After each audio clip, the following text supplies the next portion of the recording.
السلام علیکم ناظرین، امید ہے آپ کو ہماری ویڈیوز پسند آتی ہوں گی۔ بر وقت ویڈیوز دیکھنے کے لیے سبسکرپشن کے بٹن کو پریس کریں اور بیل آئیکن کو دبانا مت بھولیں۔ آئیے چلتے ہیں اپنے بقیہ حصے کی طرف۔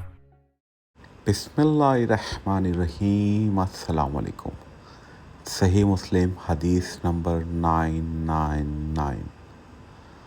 ابن عباس رضی اللہ عنہ سے اللہ تعالیٰ کے قول لا تحرک بہ لسانک کے بارے میں روایت ہے کہ جب جبرائیل وحی لے کر نازل ہوتے تو نبی کریم صلی اللہ علیہ وسلم اپنی زبان اور ہونٹ مبارک کو حرکت دیتے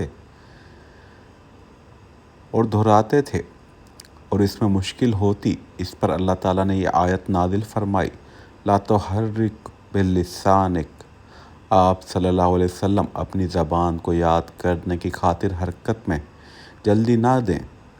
ہمارے ذمہ ہے کہ اسے ہم آپ صلی اللہ علیہ وسلم کے سینے میں جمع کر دیں اور آپ صلی اللہ علیہ وسلم اسے پڑھا دیں۔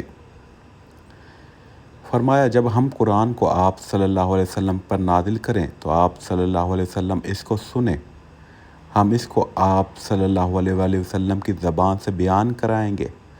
بس اس کے بعد جب جبرائیل علیہ السلام آپ صلی اللہ علیہ وسلم کے پاس آتے تو آپ صلی اللہ علیہ وسلم گردن جھکا دیتے اور جبرائیل علیہ السلام چلے جاتے تو آپ صلی اللہ علیہ وسلم اللہ کے وعدے کے مطابق قرآن پڑھتے۔